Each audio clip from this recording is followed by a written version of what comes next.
it was always tricky to cut. Yeah. Yeah. Because it's so rock solid. Royal icing just is. You know when you're so wet that when you try and pull your jeans off, they stick to your legs? That is exactly how it was. And I said, oh, don't worry, I'll go get the big knife from the kitchen. I walked through the kitchen. Photo as I ask you the question. Okay.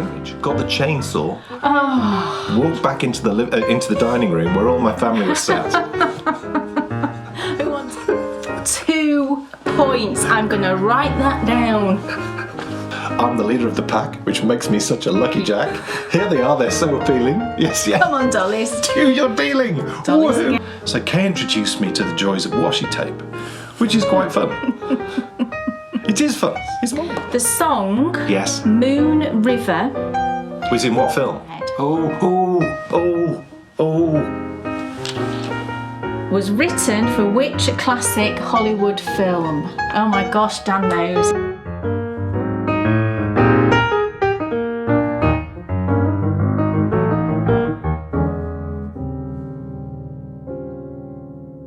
Welcome, everybody, to the Bakery Bears video show featuring what I hope, what I know will be an extremely exciting conclusion to this year's Knit or Forfeit competition. Are you excited?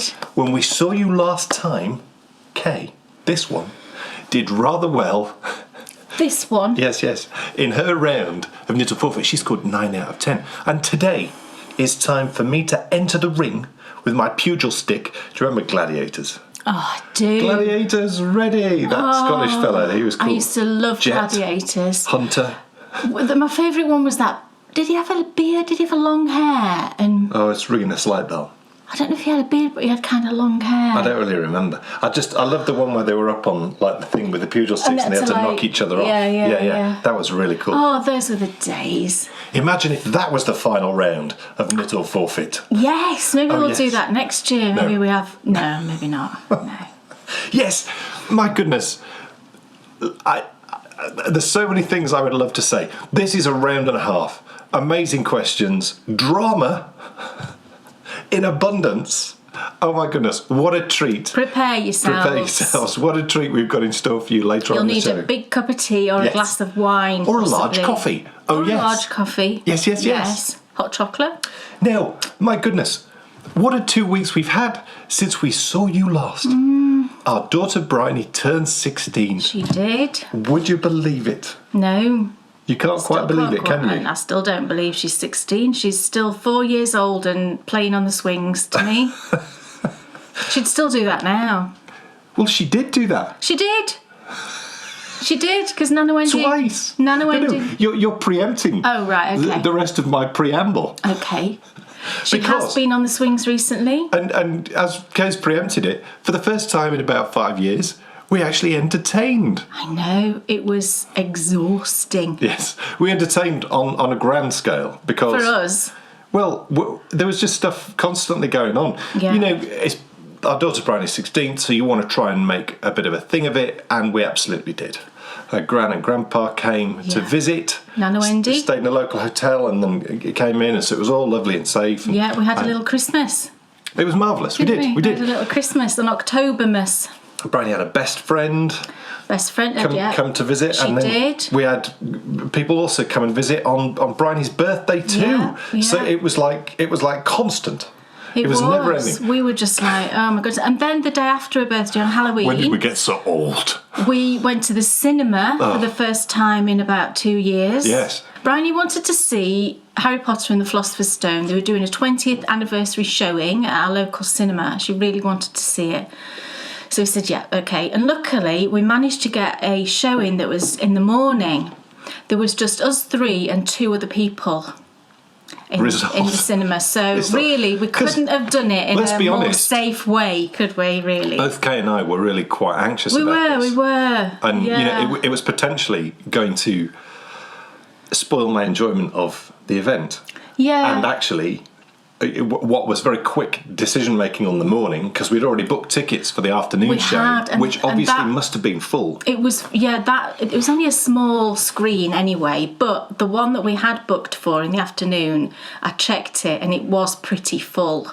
Yeah. So we were like, oh, really anxious. But then they put up an extra showing in the morning. I said to Dan, do you know what? Let's just go in the morning.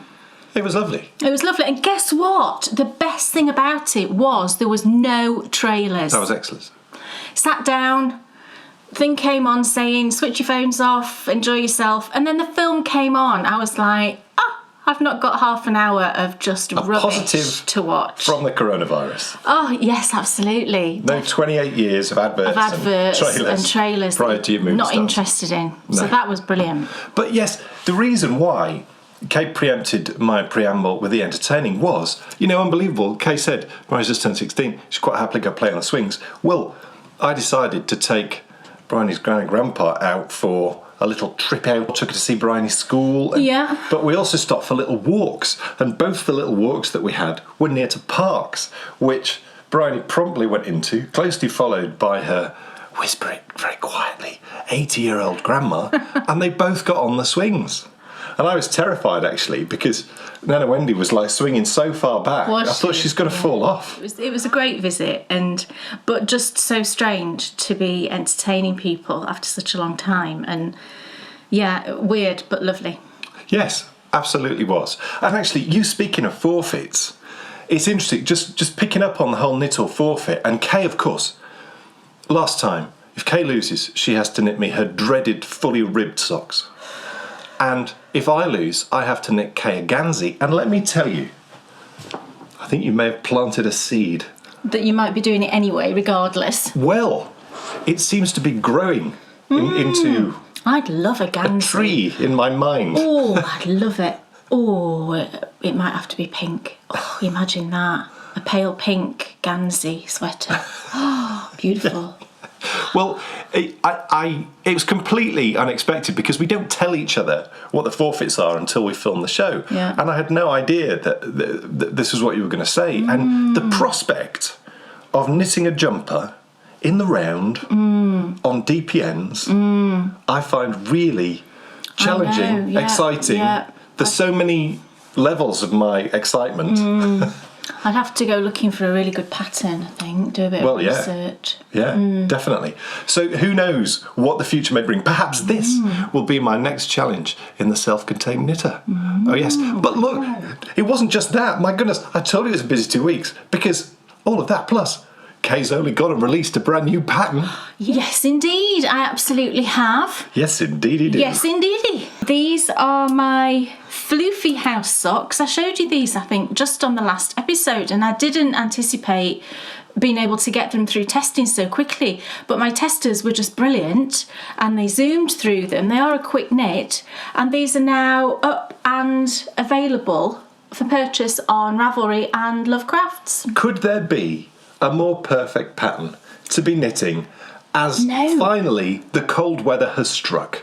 I know, they are perfect. The last few mornings it's been absolutely freezing, and these babies be lovely, and I can wear these now. These are a DK weight sock, and you hold the DK weight together with some mohair silk. You can just knit them just with a DK or a light worsted weight and they'd be fine, but they're so fluffy. Can you see the fluff factor?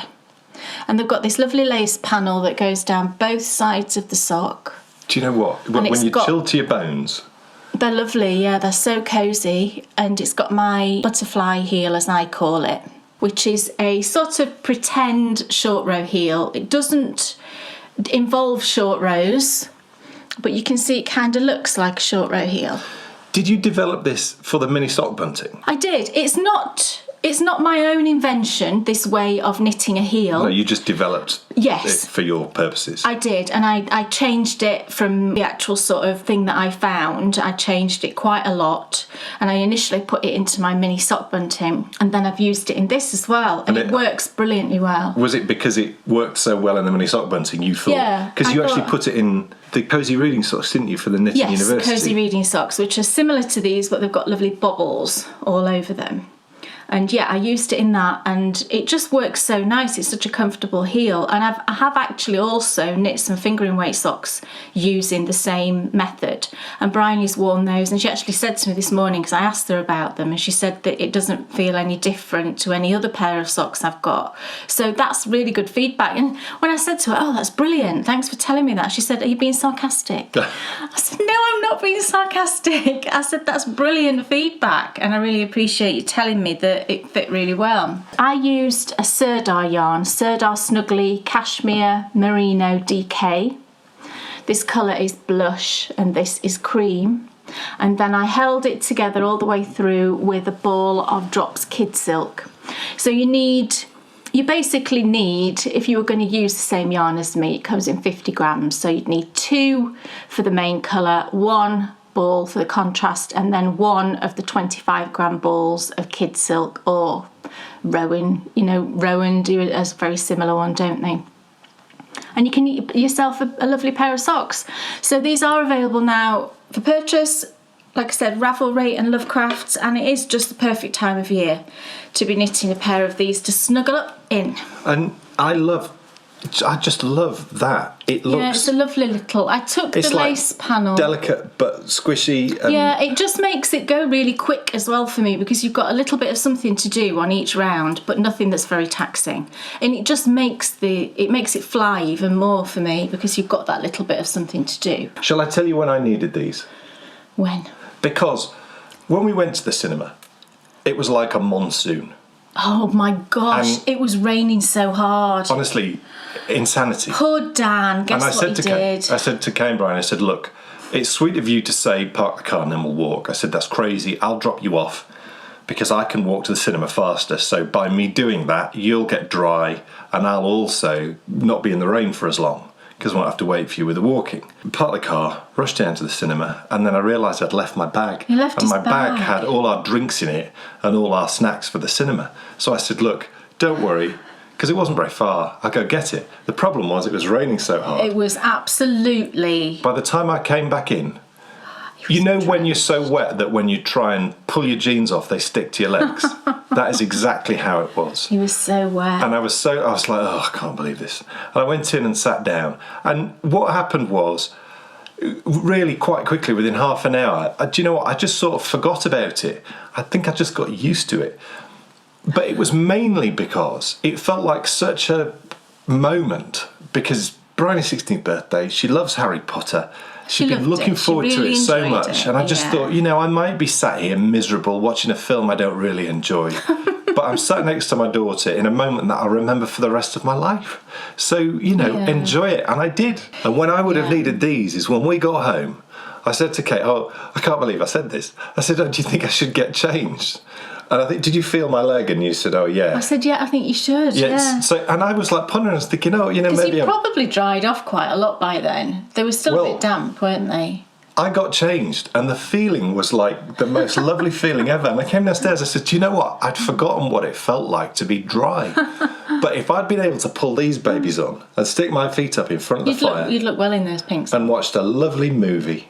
Oh my goodness, it would have been perfect. Enough of this, because there's too much wonderfulness to show you in today's show. So without further ado, I think it's time that I asked Kay Jones, what's on your needles?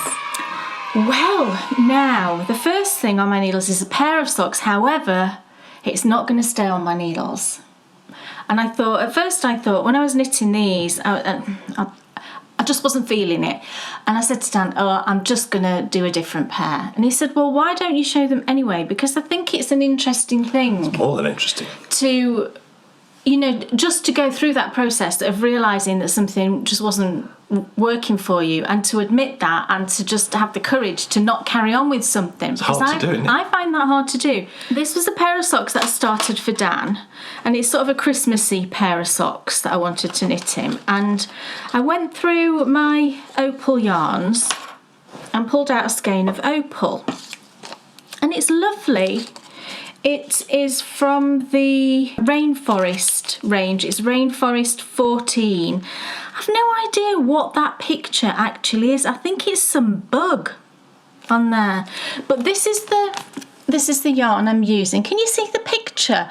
What is that there? Is it some sort of creepy bug? But I did a translation for this word because it's obviously a German yarn, and it didn't work in the translation. It just showed me the same word again, so I don't know what it means. So any German-speaking people out there might be able to help with that. But you can see how it stripes up, kind of, and it's sort of reds and greens, and so I thought that looked quite Christmassy. So I started a pair of socks, and I decided to put in a kind of broken rib thing, but not one. I have done this before, I think, this pattern, and it's perfectly nice, but there's just something about it. It's just not doing it for me. I just wasn't enjoying knitting it. But this is how far I got. I've just started the heel flap. I mean, it's perfectly nice, isn't it? And what I did for this was I've done 2 plain knit rounds and then 2 rounds knit one, purl one. You know, it produces a very nice squishy sock. But I just don't know what it was. I don't know if it is because I'm knitting this on DPNs, as you can see, the lovely Addy Calibri, which I've been raving about recently. And I think what it is that on DPNs, what I've really been enjoying is just plain socks. Just plain knitting round and round and round. And because this has got a lot of knitting and purling in it, I was just finding that was breaking up my rhythm, and it wasn't giving me that sort of that sort of just lovely feeling of just knitting on one needle, going on the next, knitting on the next, knitting on the next. It just wasn't giving me that feeling. What size are these needles? These are 2.5. Right. 2.5 millimetre. Gosh, for some reason they feel bigger than that. No. Isn't that funny? 2.5 millimetre. So I started the heel flap. I'm using sort of a cream. It's a Regia again, one of those little My First Regias, because I thought it would pick up the little hints of cream that you can see in there. Can you see those little specks of cream? It looks kind of white, doesn't it? But it is an off-white. But I just said to you, didn't I, one night last week, I said, do you know what? I'm just not feeling it with these socks, and I don't know why. So I'm just going to admit to myself that for whatever the reason is, I'm going to stop analysing it. I'm just going to stop knitting these, I'm going to frog them, and I'm going to start another pair. So do we think it's the yarn then? No, I don't. Because I think the yarn doesn't look great. Really? Yeah. You don't think it looks great, don't you? No. There's something not quite right about it. I do like Opal yarn, but, you know, it's a long time since I've knit a pair of Opal socks. You said to me that when you were knitting those that perhaps you might be over the Opal thing. I don't know if it is that or... Have you knitted the majority of your Opal socks in plain knitting? Yes. Is that it? So maybe that's what it is. Maybe I just like knitting Opal socks with plain knitting. And perhaps that's the reason why when I look at it, it just doesn't seem to look quite right. Because it's sort of fuzzying up. The way it looks isn't clear because of that stitch pattern sort of fuzzes it up. I feel like this stitch pattern would be really good for a variegated yarn because I think it would break up any pooliness. Do you know, sometimes projects are like that, aren't they? And I think it takes a kind of braver knitter to admit it's not working and just think, right, I'm going to do something else and put it aside. If you don't want to frog it, put it aside in a bag, leave it. You might feel like coming back to it later on, but you shouldn't feel bad about it. And I usually, when I cast something on, I usually think, well, that's it. I've cast it on. I've got to finish it. It's a bit like when you start reading a book that's not very good. So many people will get so many chapters in and just think, oh, well, I'm just going to carry on. Yeah. Well, it's just not worth it. No, I don't do that, actually. If I've read a couple of chapters and it's not grabbing me, I don't carry on with it. So I shouldn't feel bad about not carrying on with it. I don't think you do. I probably don't, but I just feel like I should carry on with it somehow because I've invested that amount of time, which is a good few hours knitting. Ooh. We knit because we enjoy knitting. Yeah. So that really doesn't matter. I think, to summarise, I think the stitch pattern doesn't suit the dye job. Right. And I wonder if that's the yarn. You might... I mean, it'd be interesting to see what yarn you pick to do, because, you know, sometimes you can have enough of something, can't you? And perhaps... I mean, are you thinking about what yarn you might recast on? I've got an idea. And is it Opal? I think I've got an... No, it's not an Opal. but it's sort of similar to an opal. Opal's lovely. It is lovely, and I've knit makes great socks. I've knit so many pairs of opal socks in the perhaps past. that's the problem. Maybe that's what it is. Sounds like you've finished. Yes. So you know what that means? Dan Jones. Yes. What's on your needles? Well, I've discovered that Kay's a genius. Look, it's my anniversary. Woohoo! Oh, look at that. It's so festive. Don't we look festive with my red and your green? Yes, I know. So I'm getting well into the yoke now. And it's so much fun. I mean, I love this. It really is the business. This is the sort of most enjoyable part. Well, of course it is. It's the whole reason why I enjoy knitting these projects. But, when you sort of when you look at, everything that's come before, it's like, building up to... It's like snowy little snowy mountains. It's like, and so's the top. It's like building up to the sort of zenith, the excitement. And I love everything about doing the yokes because I really enjoy doing the decreases. And, it's quite a challenge in the sense of trying to make them look neat. And I've not done the bestest job as yet, but I will improve. And I think that certainly, thinking about the Radari and how that went, the decreases, seem to block really well. And, that's where it sort of all evened out, as I recall, on the Radari. But what I discovered was, and I wonder if an element of this is, well, I don't know. So I'm knitting around the yoke. And the chart is quite complicated because there's 40,000 different sizes on it. So Kay introduced me to the joys of washi tape, which is quite fun. It is fun. It's more than quite fun. I mean, it is fun. It doesn't bother me at all. So I have to obviously move the washi tape at the bottom for the row that I'm on, and then I have to move the washi tape on the side for the size that I'm on. And the reason why I have to move the washi tape is the size starts in one position and then it moves to a repeat. Mm-hmm. So you start it and I think it's 7 stitches. You're then into the repeat, so you move it. You then knit all the way across the repeat. And I knitted through the repeat on the colour work. I get to the end of the repeat and the repeat doesn't fit. So my first thought was, I've gone wrong. So back I went over the 240 odd stitches, checking everything. But that was cool. It's all part of the process, baby. Trust the process. I sound like an American footballer. So checked all the stitches and it's all right. So I'm looking at it and I'm just thinking, this is bananas. Didn't have this issue with the Radari. No. The Radari just worked. And I'm sort of thinking about it, trying to self-contained knitter and all that, trying to find a way through. And I just thought, I should talk to Kay about it. Because that's the sensible thing to do. She knows what she's doing. And so we sit down and we look at it. Well, you got it fairly quick. And basically, so the chart, size large, start here, go all the way across, do the repeat. And then Kay noticed immediately that the amount of stitches I had left was exactly the same as the stitches before my starting point. So she said, what would happen if you just put those stitches in place? Well, it was perfect. Yeah. That fixed it. Now I looked in the pattern and nowhere in the pattern does it say... No. It doesn't. So you wonder, is this knowledge that yoked colourwork jumper knitters have? Yes, I think it's, well, not necessarily because I don't have that knowledge. Sense? It's not common sense, it's knowledge. It's basically experience and knowledge.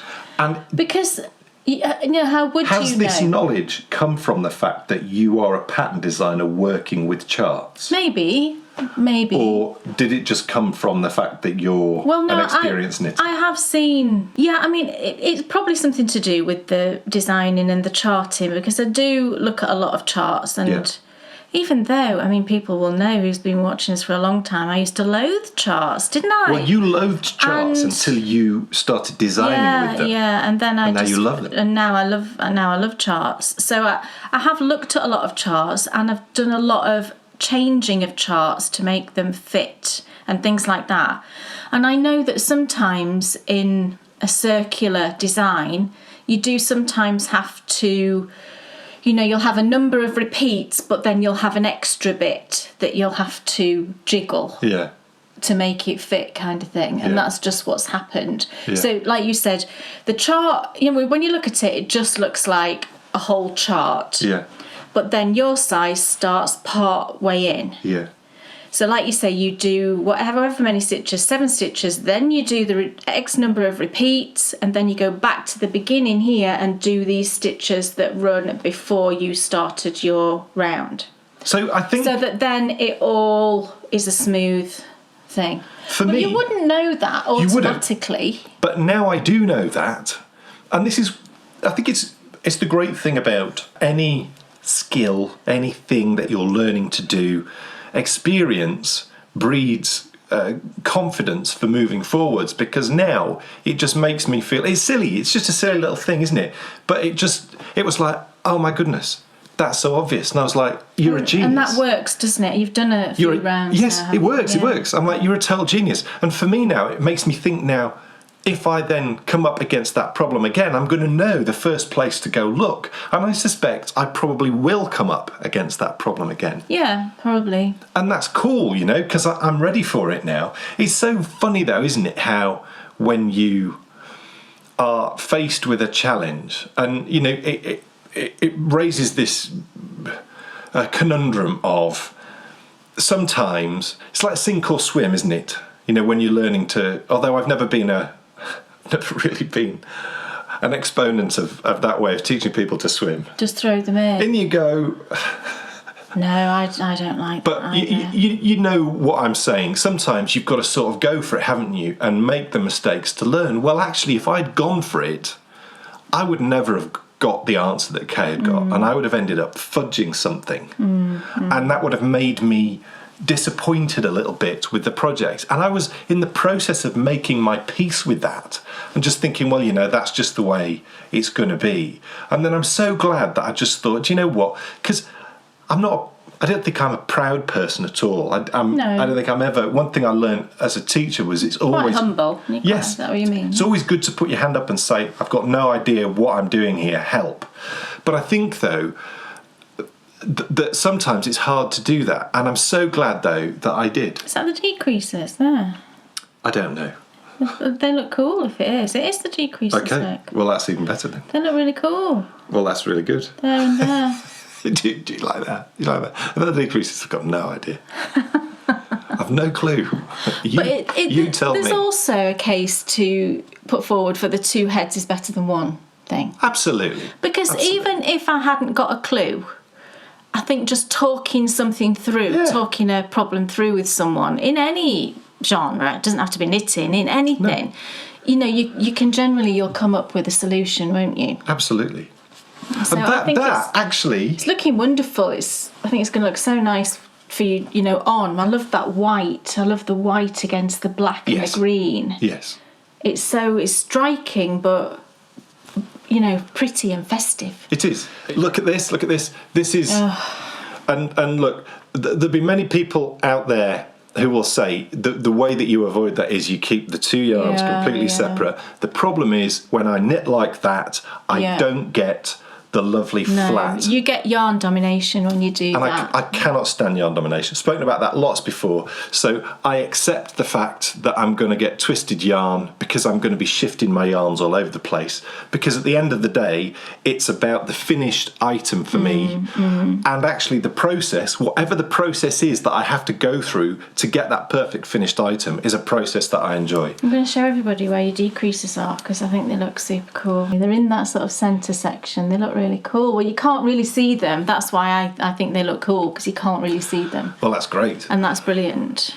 Yeah. And I was already making excuses for them when I started You've done talking about... such a brilliant job with it. I think it looks fantastic. I can't wait This to is see just it the start, on you. baby. I'm only 2 jumpers in on my colourwork journey. And like I've always said, I want a trophy cabinet. And of course, full of them. It's the Letlopi yarn. Yes, here it is. It's the... In a variety Galaxy. of colours. Oh yeah, Galaxy. I think that's just white. White. And the green is... I can't remember. All you need to do is just look back on previous shows when I've and we shown say it it before. might be We've lime. spoken It many might be times. lime grass. Yes, I think that is what it is. That sounds familiar. Yeah. But it's Or one- watch it's- my self-contained knitter show where Yes. I'm regularly showing tags and yarns and... And Chowgoo needles for Dan. Yes. You love the Chowgoos, don't you? Red lace. Yes, I wouldn't knit on anything else, to be honest. That, for me, is probably... And it takes time, doesn't it? And again, it takes someone with knowledge to help you find the right things. But finding the right tools was half the battle for me with really throwing myself into knitting as a hobby and more. And, you know, Kay helping me with the square DPNs and with the red lace and all the tools that I use. It's the one thing where my knowledge is really poor. It's on the tools. And I suspect, because as probably happens with everyone when they're learning something, you've only got brain space for so much. And I would guess I'll get to a point where I will start to understand more about the tools. Yeah, I think the red lace, the Chowgoo red lace, are particularly good for garments because the cable is thicker and it's more substantial, and it really holds your stitches beautifully well. You know, when you look at the stitches like that, they're just, you know, it's all perfect, and then it's not twisting and it's not like buckling under the weight and things like that. It's just a great needle for things when you've got a lot of weight under your needle. Definitely. Yeah. So that's the lovely anniversary. Brilliant. It's tremendous. Really enjoying it, and thank you so much for helping me That's okay. work out what was going on with the Here chart. to please. And hopefully you may have, you know, learned something there as well. If ever you're faced with that challenge, just look at the stitches that you have at the start of the chart, and if it fits with the gap that you've got at the end. Because that's the other thing I was going to mention. One of the downsides to using washi tape is it blocks out what's come before. And actually I've realised now, and this is a lovely thing for me to realise, but it's no problem, because if you need to check, you just peel it off, have a look, stick it back down again. Easy peasy.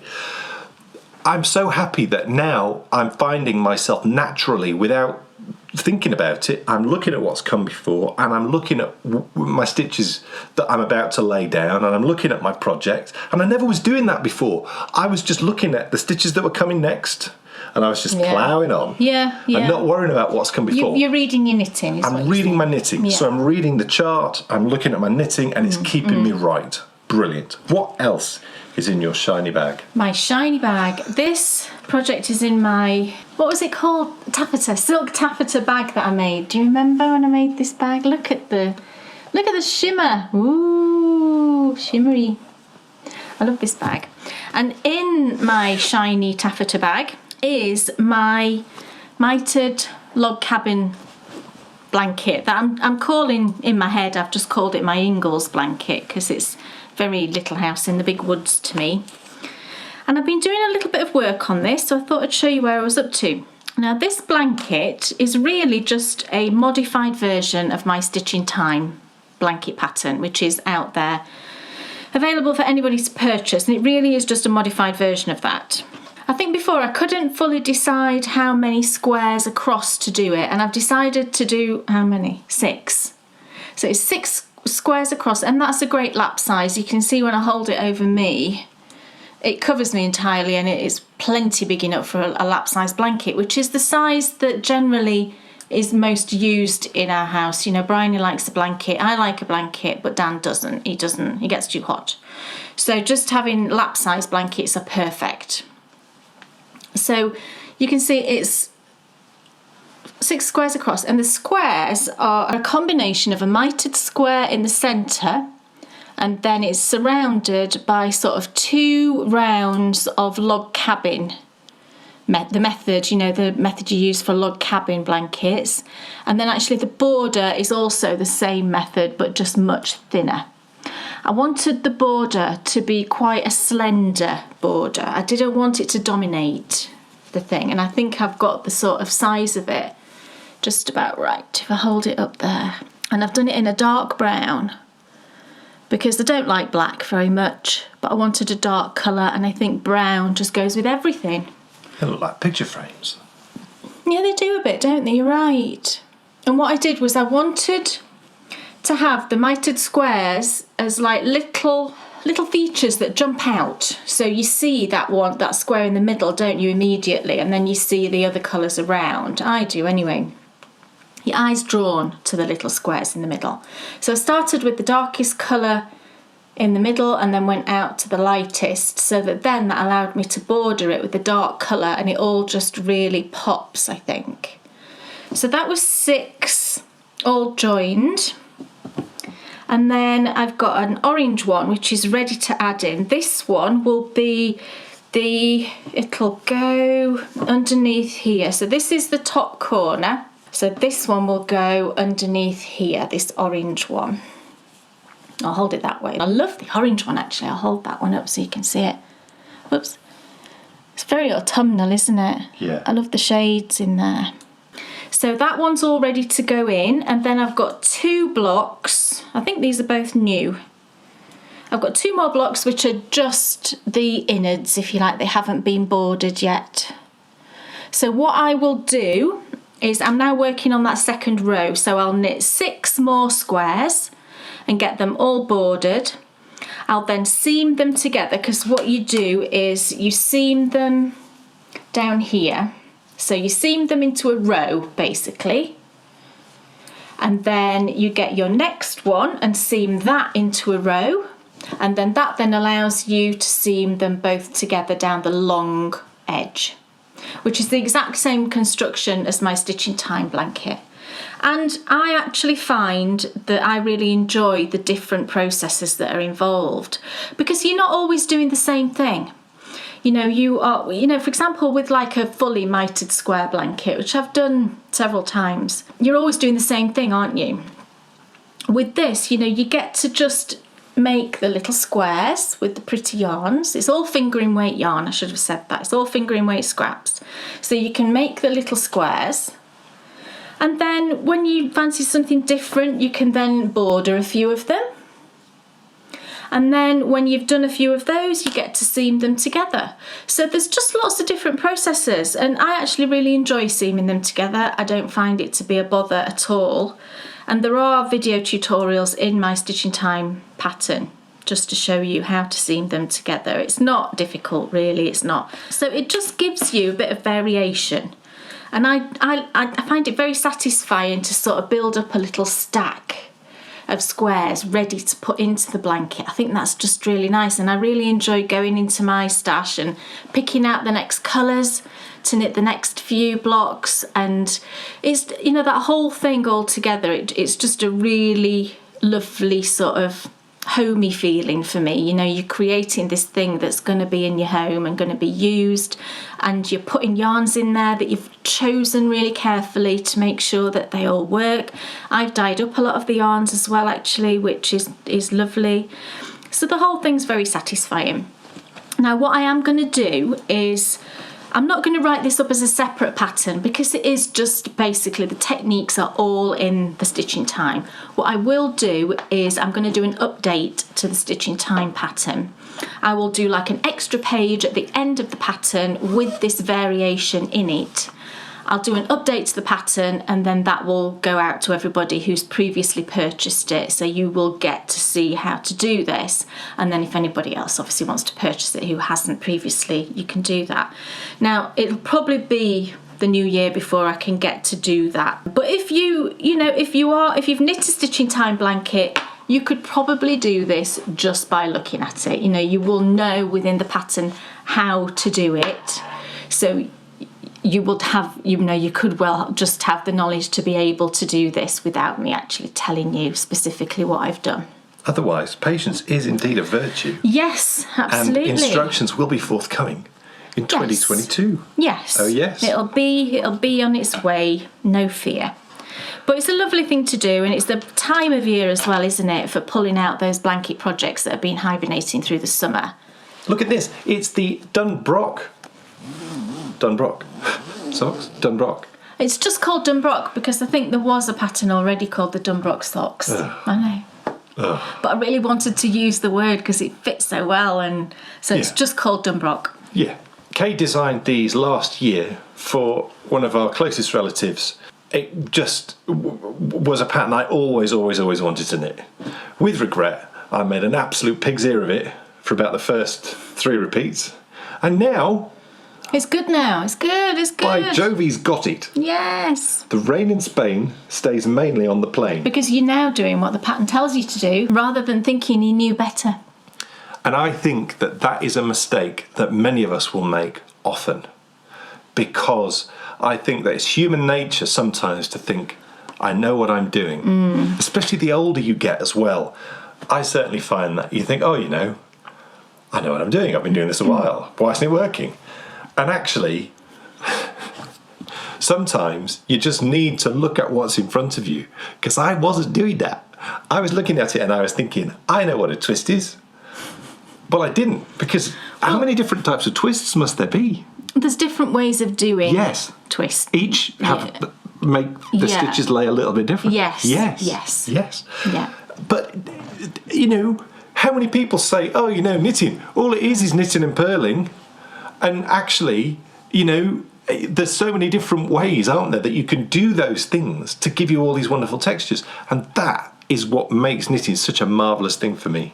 It looks great now. You're doing a good job now. You have definitely got it.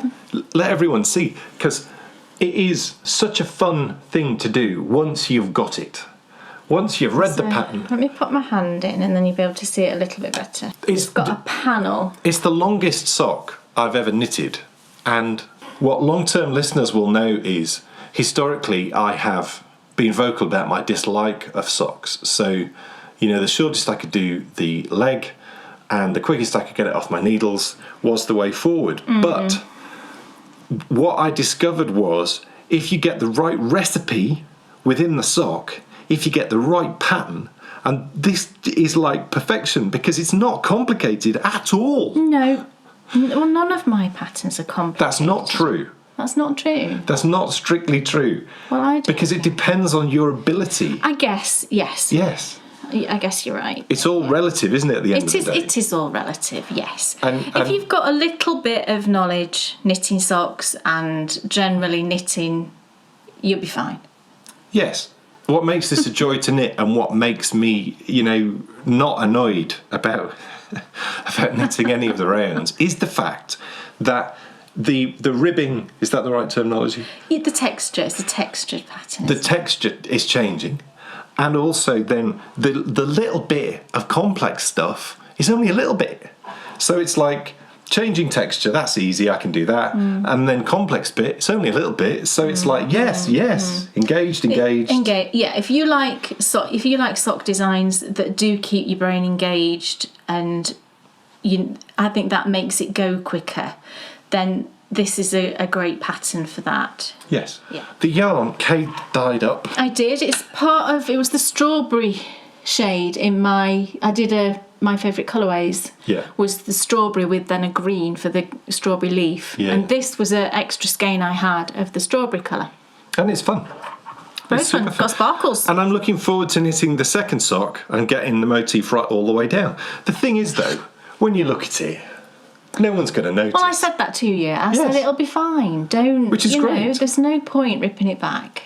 And Kay helped me on one side and I did the other side. With the corners. And we'll do the same thing again. Yeah. And then eventually You need to do your heel I'll turn get it. tighter. Well, I knew that and then I just forgot because I was concentrating on other things. For some reason, Dan always knits his heel turn really loose. I don't know what it is or why. Yeah, we do know what it is. Do we? It's this. What's that bit? Is that That's where the turn. Oh, you Yes. mean where it decreases? It's the decreases. Yeah. You just got to pull tight on the decreases. Yeah. Well, I just forgot. You know, I fixed it Yeah, you did. a sock or two back. Yeah. And then I just forgot again. Because I think when you're decreasing, I think it's easy, specifically on SSKs. Yeah. SSKs are hard to do tight. You can do them tight. Well, you just got to concentrate. Been doing SSKs a different way recently, and You've done a tutorial on it? Yeah. Have you been doing it that way? No, I haven't. I'll just have to watch the tutorial. Right. And then I'll know how to do it. There are a few ways of doing an SSK, and I discovered a method that actually makes it really, really neat, and you don't get that gap, that little laddering that you can get, but I have done a tutorial on that method. So, really thoroughly enjoying those, and still a long way to go, but I am sort of thinking, About your next pair. About my next pair. And isn't that fun? Because I never would have thought that that would be the case. I always would have thought it would be something that I would be having to force myself to do. And now I've just got to the point, really in the last 2-3 pairs, where I've found my niche and I'm just going to stick in it, and then nothing's going to go wrong. I shall just continue to enjoy my sock knitting. They're certainly not my best work, but one day pretty good. They will be. You're doing yourself an injustice, you know.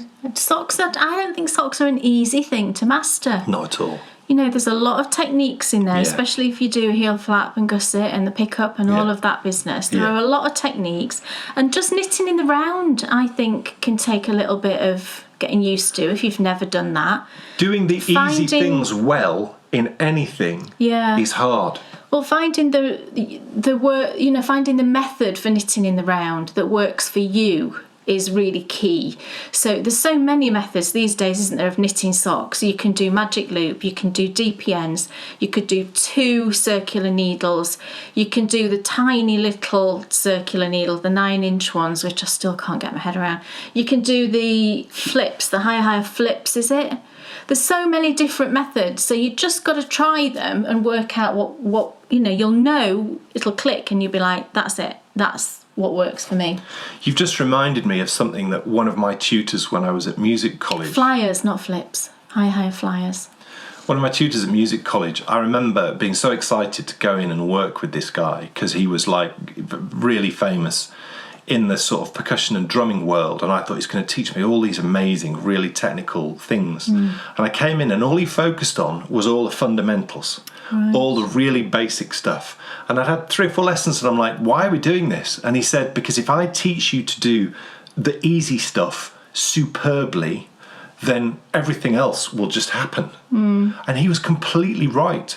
And I think, you know, when you hear about sports people talk about fundamentals, and anyone who's an expert in their craft talks about fundamentals, and for us in knitting, fundamentals are doing a knit stitch really well. Can I knit straight knitting and it look lovely and even? The best fundamental thing you can work on is your gauge. Yes. Especially... Hallelujah. Especially knitting flat. Right. Knitting in the round, stocking stitch, is much easier in terms of getting an even gauge because you're always doing the same thing. I think it's still something though that some... You do still have to work on it to maintain the same gauge, or as near as, you know. So we're not machines, are we? Perhaps step 1, knit lovely in the round. Knit a hat, for example. Step 2, lovely in the flat. Knitting flat is an entirely different thing because you're purling. You're creating stocking stitch, but you are knitting one side and you're purling the other. And again, unless you're some kind of robotic thing, your purl stitch tension will be different to your knit stitch tension. And working on that to then get an even stocking stitch, you can tell most clearly, I think, how your tension is with stocking stitch knit flat. If you look at the reverse stocking stitch side, it's very obvious on the reverse side if you're getting that sort of rowing out situation, which means that your purl stitches are basically not the same tension as your knit stitch. And you can see, like, you get lines across, and working on that and getting an even tension on that, I think, is one of the fundamentals. Yes. Yeah, and I think it's why a lot of people don't like knitting flat, because a lot of people don't like purling. And I say I understand it. I actually don't, because I really like purling. Yeah, but there's also going to be just as big a crowd who don't want to have to seam. That's true. Yes. And again, I like seaming because for me it's about the finished thing. Once you know how to do it, that's all it is, isn't it? Yeah. It's just learning how to do it. Yeah, and again, some people know how to do it and still don't like doing it. Each to their own. Absolutely each to their own. But I think it's really good knowledge to know how to do all these things, even if it's not a technique that you use often. I still think it's great to have the knowledge. It is, because at the end of the day, what if you saw a pattern and you thought, I really want to knit that, and then you found out that it's got something in it that you have not done a lot and you might be and that's put why off. I'm always really keen to learn new things and to sort of push a little bit, because then no matter what I see, I'll be able to knit. You'll feel such a huge sense of accomplishment if say you see a garment but it's seamed in pieces, but you love it, and you've never done that, and you've always knit garments in the round, and you're not sure you would enjoy it, but you love the garment, you really want to knit it, and you knit it, and just take your time. It's not a race, is it? You don't have to knit it all at once. But when you get to the end of that project and you've seamed it and you've done your best work and you put it on, you just think, well, do you know what? I've made this, and I battled through those techniques that I've never done before, and I've learnt a lot, and I'm a better knitter for it, and I've got a beautiful garment. And the beautiful thing is, you've produced over the years a number of great tutorials on seaming, so we're with you all the way anyway. Yeah, I think we should resurrect it. Is on your needles. Talking of seamed garments, yes, I've been working on Dan's tank top quite a lot, I'm happy to say, and I'm really enjoying it. I think I worked primarily just on this for quite a few days. And I looked in the pattern, so I'll show you the pattern first of all. So I'm knitting him a tank top or a vest or a slip over or a pullover or whatever you call it, from a vintage pattern, a 1960s vintage pattern. This is it. You can see it's got cable panels sort of down the side and then in the centre here. And there on the front and the back. It's two pieces, knit front and back, and you start bottom up. And what will happen is, you see it's a V-neck. What happens is when you get to this point of the V, I've not read the pattern, but if it's the same as the other ones I've done, what you do is you just put one side of your stitches on hold, and then you work on that side and knit to the top, and then you go back to this side, put those back on the needle and do that side. And I've done that a couple of times with Dan's other tank tops, and it's dead straightforward, works really well, I don't have a problem. That is the pattern, and I am using, it's a 4-ply pattern, which 4-ply in this country is kind of heading towards sport weight. It lies in between a lace weight and a DK weight. It sort of sits in the middle.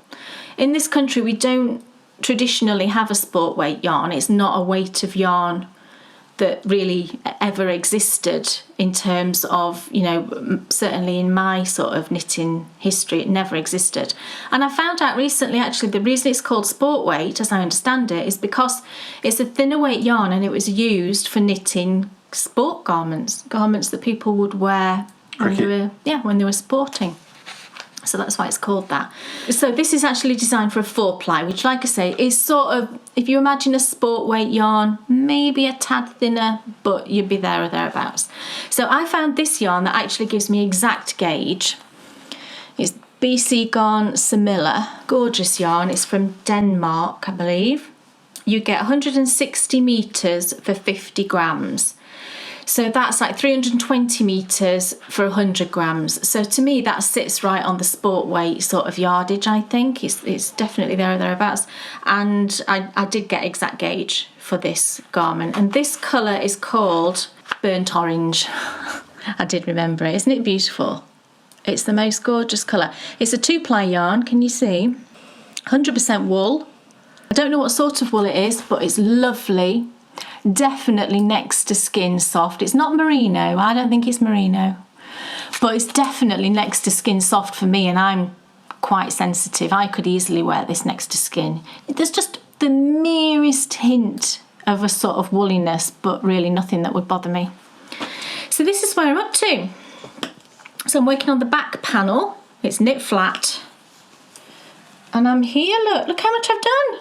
Isn't it gorgeous? The colour, it just glows, don't you think? It's so lovely. So I've measured it, and the pattern says I have to knit to 15¼ inches. I'm at 12 inches, so I'm going great guns. I'm actually going to knit it a little bit longer. What I will do is I'll measure Dan's other 2 that I've knit for him, and I'll go a little bit longer because that's what I did on those, because Dan's very tall and he's got a long body. So I'll just measure those, and I'll go just a bit shorter than those ones because they will have dropped a bit because they've been worn and they've been washed. So, and this will likely do the same thing. Probably not as much because it's a lighter weight yarn, but I'll still allow a bit of leeway for if it drops when I wash it. But it's just a lovely, lovely thing to knit, and I think it just looks gorgeous. I'm hoping it's not too big. I don't think it's too big. I mean, no, I'm stretching that across me, and it won't be too big because it's going to my sort of sides here, and you've got a bigger chest than me, so I think it'll be fine. What I'll do is I can get out the other ones again. I can just measure it across and just make sure, because you do lose a little bit on the sides with seaming. But I'm sure it'll be fine, but I will double check it. But you can see you do have panels on either side which are just stocking stitch. So as we were just talking, these are obviously, you knit the front side and you purl the back side. And this yarn actually it does have a slightly thick and thin thing going on, which I really like. There's a lot of texture in it. What I'll do is I'll fold this over and then hold it close, and you can see. Why wouldn't you like that? I love it, and there's also quite a lot of tones in it. It's not a flat colour by any means. More reminiscent of handspun. Yeah, and because it's a 2-ply, it does feel a bit like that. But let me just. I don't think it affects gauge, that. I don't think it. No, I don't think it. I think if you knit, gauge. with a good technique. I think, it's always going to come out. Because I certainly find myself, where you're working with thick or thin yarn, I'll sometimes adjust. Because sometimes with the Little Opal, you'll get some really thick, fluffy bits. Yeah. And I adjust the tension there. Yeah, it just gives some texture. But I'll show you the reverse stocking stitch side so you can see the back as well. Because the texture is much more obvious. That's just where I've woven in ends there. The texture, I think, is much more obvious on the back.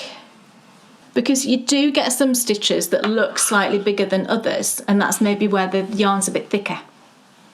But generally, I don't think my flat tension is bad. I think it's fairly even. And this, like I said, this yarn is quite textural. But I just love the way it looks. I love that it looks sort of slightly rusticy, but it's certainly not in terms of how it feels. So I'm using, to knit it, this is another reason I'm loving it so much, I'm using higher bamboo needles. This one is a fixed circular, so it's on like one of these green cords. And these needles are just lovely. If you like wooden needles and you haven't tried these, I would really recommend them, higher bamboo. They've got a lovely point. It's really quite pointy. They're nice and smooth, but they do have some grip, because I do find, bamboo does have some grip.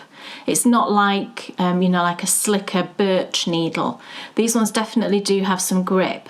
I know some people don't like that, don't like grippy needles. They do like the very slick metal needles.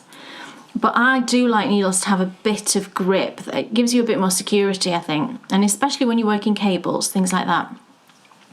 Having that bit of grip is really useful. So I'm just carrying on with this, and I'm approaching it with quite a relaxed attitude, because I just think it'll be done when it's done. And if I feel like knitting it, I will. If I don't, I'll put it away and I'll bring it out when I feel like it. I'm not putting any pressure on myself. I've just about to finish the second ball. You can see that one's finished, so just about to start the third ball. So this is what 100 grams basically has got me, which is a really good section, I think. It's just lovely, so really enjoying it. Look at me, garment knitter extraordinaire. Right, I can't wait a moment longer. Last episode, we welcomed back our quiz show, Knit or Forfeit, and Kay did exceptionally well. But now, it's time for me to step in the ring and answer my 10 questions. So less talk and more action is required as we find out who's going to be champion of 2021.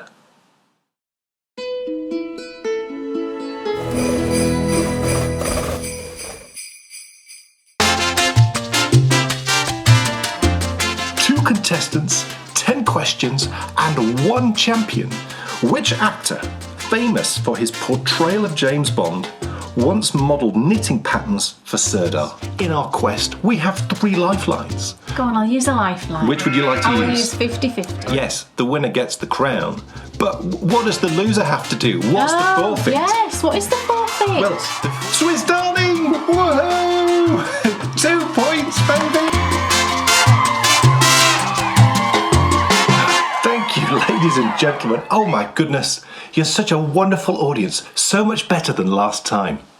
Welcome to Knit or Forfeit, and I'm doing my best Bruce Forsyth. Oh yes, it's the quiz show just for knitters, and you've come in at the halfway stage. But just in case you didn't catch last time's, let's just be honest, exciting, I mean I was on the edge of my seat exciting episode, this is a quiz show where we have 10 questions. We have 6 questions on knitting. We have 4 questions this time on Trivial Pursuit. Some of those questions are submitted by our viewers, which has been just brilliant. So thank you all so much for getting involved with that.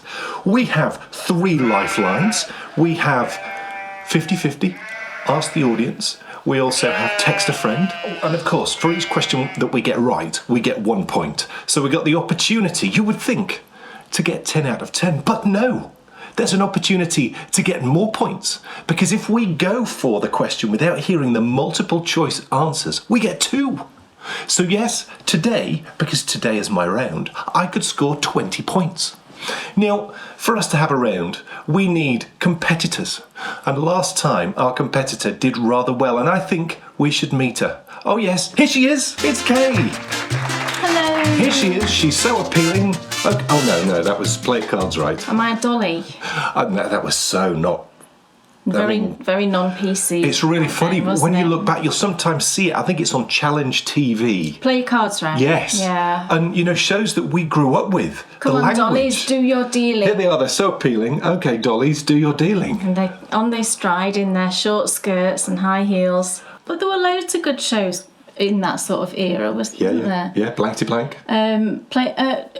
What's the one called where they have to guess the price of things? Oh, it's the show. The Price is Right. Yes, the Showcase Showdown. I mean, the stuff that they had to guess the prices of. Kay Jones, come on down. Whoa! It'd be like a hostess trolley. Yes. Ooh, £400. Yeah, plug-in hostess trolley. Yes. I have no idea how much that costs now, let alone back in the 90s or whenever it was. My favourite presenter, though, was Larry Grayson Oh, he was on the Generation tremendous. Game. Oh, my Tremendous. goodness. He was so I funny. loved him. Yeah, he's fantastic. I know he's not your favourite, but to be fair, Les Dawson. Les Dawson on Blankety Blank. He was good on Blankety stupendous. Blank. Yeah, he was. I mean, he could make you laugh. Yeah. At the drop of a hat. It was Terry Wogan originally, wasn't it? I don't know. Did he come? Terry Wogan did it. He did. I think he But was. I don't know if he was before or after. Of course he was. Of course he was. He was before. He was definitely before, because he, of course, had He that. had the microphone that he sort was, of held like this. Yeah, and it was marvellous. tiny. It's tiny little I want one of those. microphone, yeah. Look, how did she do last time? Take a look at this. Oh yes, 9 out of 10. Not bad, not I mean, bad. tremendous effort. And how many lifelines did she use? Just the one. Just the one, Mrs. I know Wembley. some, just to help you out a little bit, I know someone who's on holiday this week. Oh yes, so do I. Who's available, I'm And, sure. yeah, text a friend. For text a friend. Text a friend. Also, as well, I'm very excited about the potential of doing Ask the Audience, because this time we can ask the audience in a way where we actually will get a percentage, just like on Who Wants to Be a Millionaire. Yes. So I might just have to do that because it'll be so much fun. But of course, But no. just remember your It's a game. lifelines. Don't go willy-nilly using Exactly. your lifelines. Exactly, I shouldn't because- be advising you. Should go ahead. We Use support each all of your lifelines. We support each other. That's what we do That would be here. wonderful. So look, I hope you understand the rules. 10 questions, oh yes, 6 about knitting, 4 about Trivial Pursuit, as I said at the start of the show. Do you have your questions ready? Yes, I've got them here. Marvellous. Did you have some wonderful submissions? I did. From the audience? Yes, I did. Yes. Thank you all very, very much. Just brilliant. Great questions. Well, you'll see. So remember, Kay will say who the question's from and where they're from, and it'll also appear up in the corner of the screen as well, so you'll know Watch if it's out for come your from the name if audience. you sent me a question. Yes. Remember, we know when the competition starts because we hear a sound like this, and we know when the competition ends because we hear a sound like this. I think we're ready. I think we're set. I think it's time that we play Knit or Forfeit.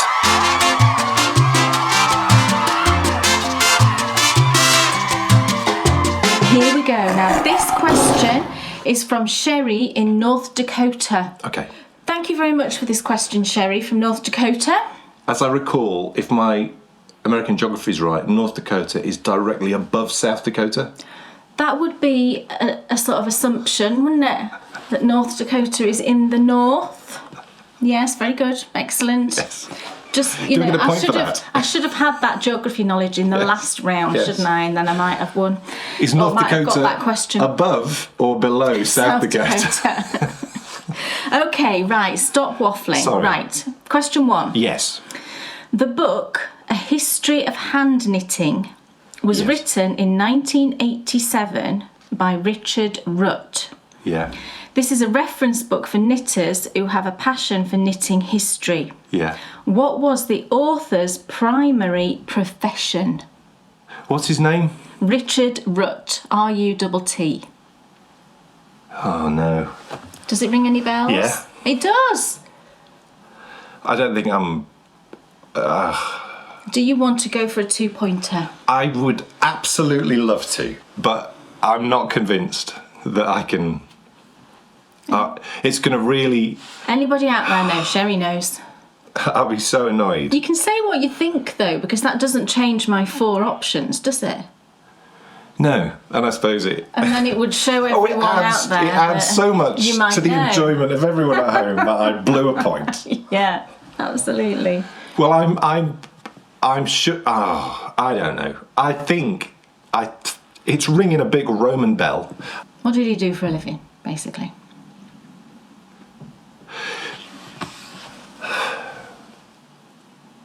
Do you know what? I feel like you only live once, don't you? You're going to go for it? I think I should just go for it. Oh Because, my you know, goodness. why not? Why not? Because in my head, there's this massive I said, didn't I, a second ago, that there's a Roman bell clanging in my head. And to me, that says that he was a Roman Catholic priest. That is what... And I don't know now if I should go for it or not. Do you know what I'm going to do? I'm going to lock it in, baby. You're going for it for a I'm going for it. 2-pointer on question 1. I'm going for it. Let's do this thing. Now, I think, of course, what you now should do, because it's locked in. I'm going to tell you the options. Correct. There's no going back. So if she doesn't say Roman Catholic priest, if you see me disappearing and a cry, He's jumped out of the window. I'm falling one floor down. Okay. Okay, is Hit me with it one more time. A, Yes. a professor? Is it B, a military leader? That would be cool, wouldn't it? It would be cool, wouldn't it? Can you imagine him being Wow. like a corporal in the British Yes, Army or yes, something? He's writing amazing. a book about hand knitting. That would be Amazing. so cool. Is corporal high? I don't know. It's not, is it? I don't know. No. Anyway. I don't know. C, a Roman Catholic priest. Or D, a fisherman. Let us pray. We don't need to pray because... Because, bless you, my child, you are correct. 2 points. I'm going to write that down. Well done. I don't That's know amazing. how. Where did you pull that one from? Because I've seen something. Right, okay. I've seen something to do with this guy. And it could well be in my research for this show. I'd never heard of it. Over the years, his name has come up. Right. And so that is where that came from. And I've got some interesting information about him. Ooh. I did a little bit of research. Ooh. He Prepare actually, yourselves, everyone. yes, he actually worked in South Korea Wow. for 20 years as an Anglican missionary. Wow. His Korean name, how cool is this? He had a Korean name, is Tae Yong No. Wow. So we've got a connection to BTS, everyone. I want to read his book now. I know. Yeah. Yes. Let's all go out and Wonderful. order it. Fantastic. Well done, darling. Thank you so much. Are you ready? caller. Are you Are you ready for question 2? I am, because I'm already on 2. You are. Yes. Is it? Well, you see, there's a chance he might go for this one too. Wow. This would be... So this question is from Renee, and she is in the US. I'm not sure exactly where you are, I'm afraid, but somewhere in the wonderful country that is the US. So thank you, Renee. Are we ready? Yes. Okay. Which actor in the movie Knives Out wore a cabled sweater that went viral overnight? I had no knowledge of this at all. and I so want to see this film. We need to see it soon. Look at him thinking. Look at him thinking. Because he's a real buff on movies. So he'll know who was in it. You're thinking now who was in it. Can he answer without the options? I better not. I mean, better not go it's for so it. tricky because it would be potluck. And, I mean, I'm trying to imagine... I do know who's in it. So I could say a name of someone who's in it, but it just would be potluck. I was trying to imagine... You're imagining a cabled sweater on these people. Yeah, and I could probably imagine it on all of them. Right, that's the thing, isn't it? So you better give me the answers. You've got to have seen You're it. gonna have to give me the Okay. answers. Is it A, Daniel Craig? To be honest, if I was going to guess, that would have probably have been my guess pre... But carry on. Is it B, Chris Evans? Is it C, Don Johnson? Or D, Christopher Plummer? See, he'd look epic in a He'd look epic in a cabled sweater, wouldn't he? So is it Daniel Craig, Chris Evans, Don Johnson, or Christopher Plummer? They'd all look fabulous in a cabled sweater. They would. But do you know what I think I'm going to do? Is I'm going to imagine... I'm imagining who would fill the cabled jumper the best. Who's most buff? And 10 years ago, maybe that would have been Daniel Craig. And Christopher Plummer, you know, in 1970, would have absolutely filled a cable jumper. He would. And he'd look great in one now, because he'd look like Grandad. Is he still alive? From the video, I think so. Right. And Don Johnson, with the greatest of respect, even in his Miami Vice days, Yeah, I couldn't... he wouldn't have looked that good on his boat in a... So do you know what? I'm going to go with Chris Evans. Chris Evans. Because I think you put him in a cable jumper, and I suspect lots of people would then want to knit I don't even know what he looks like. I don't even know. He's the ginger fella who used to be... Well, I know the only Chris Evans I know is the radio presenter. Yeah, I know. Certainly not him. I know. Chris Evans. I don't know who he is. He's Captain America. That's why I don't know who he is. Yeah, and now can you think why suddenly everyone would want to... Well, why it would go viral? Right. That's why it's gone viral. It obviously is very... Chiseled. Yes. Yes. So my answer, locked in, is Christopher Evans. Chris Evans. Yes. Do you all agree with Dan?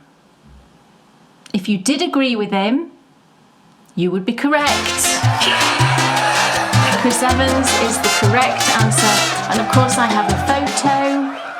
Yeah, and that's clearly him in the film. Look at that cable sweater now. It's also a great sweater. It's a fabulous sweater, and I'm very, very tempted to knit this sweater because it's actually called the Handsome Chris Pullover. Oh, wow. I did have a little check on Ravelry, and there is a pattern page there for it, and you can actually download it as a free download. Wow. Yes. Someone, I can't remember who it is, unfortunately, I just put in the Handsome Chris Pullover, right, and it came up. Wow. Someone has reverse engineered it. Gosh. And put it out as a free pattern. Beautiful. You're all running off now to create your own Handsome Chris pullover. I'm going to do a Handsome Dan pullover. I think it'd be fabulous. Handsome I'm not sure. I mean, it looks great in cream, but I'm just not sure cream is your colour. I have to think about that. Here we go with question 3. Yes. Now, this question came from Pam. Right. And Pam is in Danville, California. Well, I'm destined to get this right. Why? Because she lives in my town. Oh, yes. I never... Okay, are we ready with question 3? Yes. Which fibre is considered to be the warmest in the world?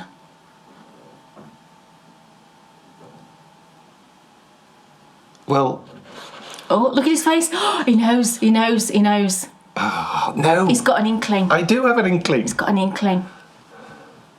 He's got a Professor Inkling from the Octonauts. Oh, this is so frustrating. Because it's like... If only you at home... Can you put yourselves in my position? What would you do, everyone? This means a lot to us. Shout it out. You're all shouting it, aren't you? Because, you know, in your heart, you're like, do I go for it?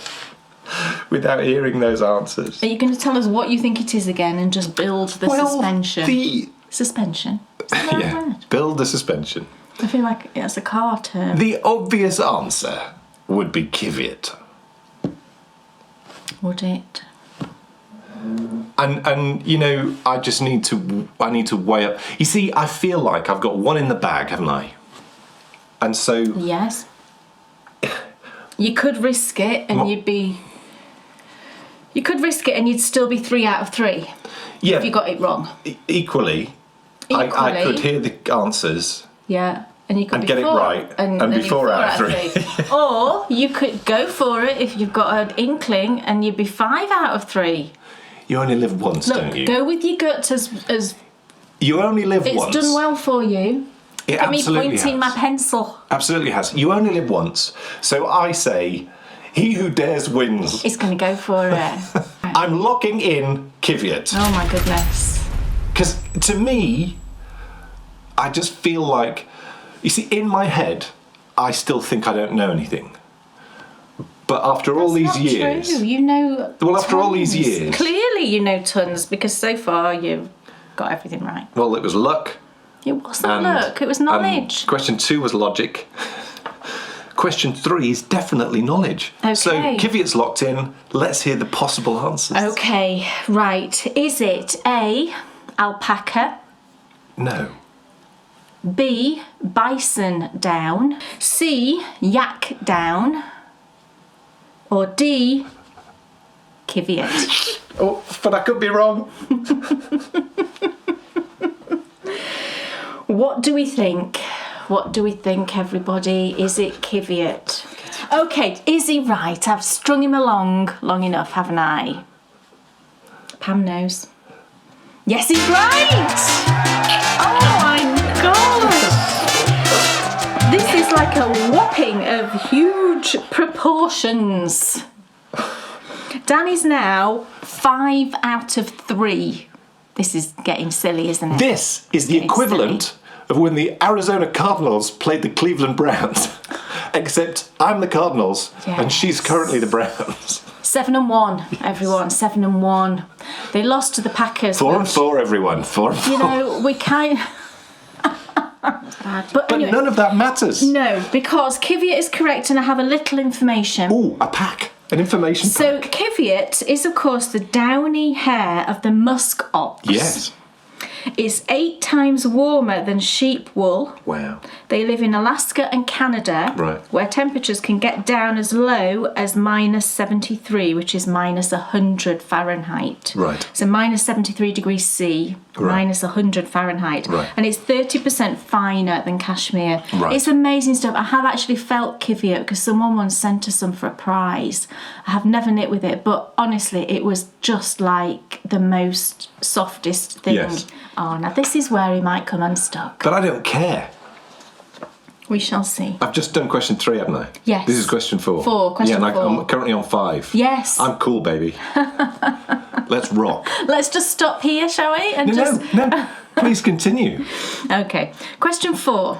This question comes from Jules somewhere in the UK. So thank you very much, Jules. Great question. Are we ready? Yes. What would you use a lucette for? Spelt Lucet. I think it's what you use to get the peaks on a royal icing Christmas cake. It's true. It's a little implement. Oh, you they're pop it great, down aren't on and then you those pull cakes? it up and up it comes. And then when you eat it at Christmas, It stabs you. It does. It stabs your gums. Every and you Christmas. End up like we saw. That was my a Christmas. Sore mouth. Yeah, absolutely. I have no clue. Oh, good. Hit me with it. Okay, is it A, for making cords and braids, B, for weaving, C, for making pom-poms, or D, to wind mini skeins? Have you ever heard of it? No. Right. So just run down the answers once more. Is it for making cords and braids, Could be. for weaving, Maybe. making pom-poms, I don't think so. or to wind mini skeins? And I don't think it's that either. So I would say, to me, it feels like it's one of the first two.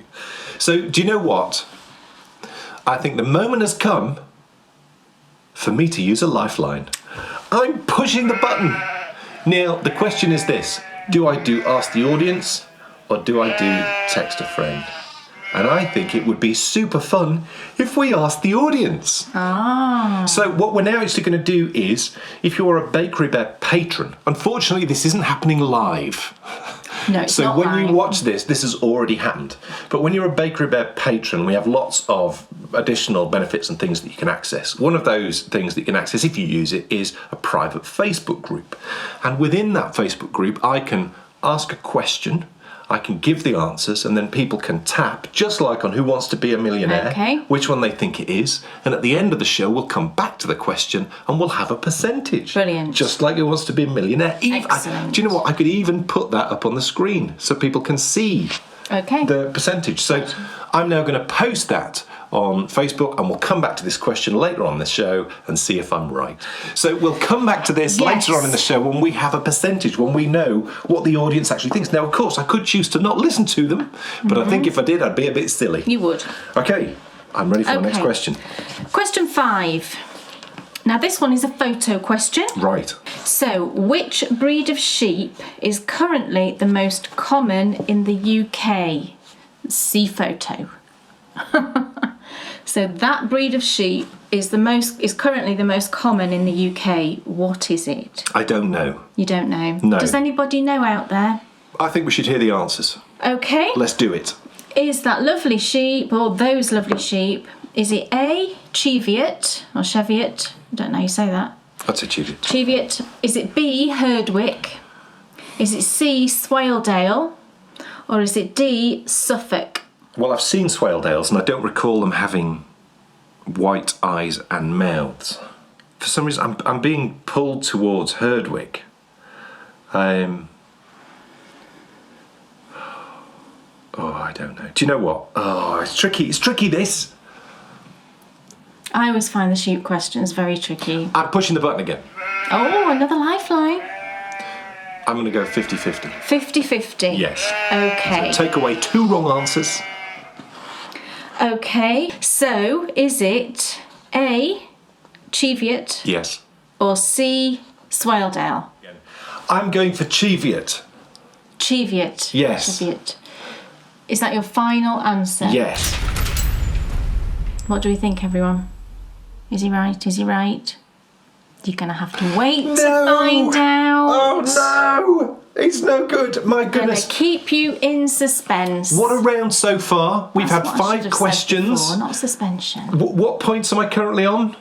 Oh, I can't remember. 2, 4, 5. I'm on 5 points. 5? 5 questions. Yes. And we're waiting on an answer for question 4 and Yes. question 5. Am I right on question 5? Is it a Cheviot?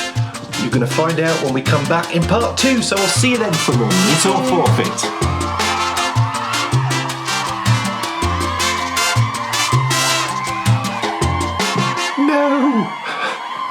Please tell me.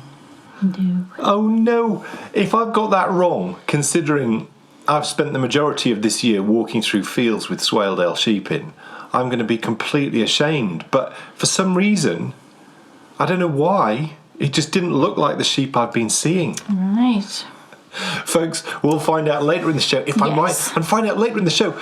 My goodness, what a start. Yes, I may have 1 question on hold, and I may not be quite certain of the current question, but I've still got 5 anyway. True. Oh, yes. Doing very well. But we'll find out who wins when we come back for part 2, because right now it's time for us to find out. Kay Jones, what's off your needles?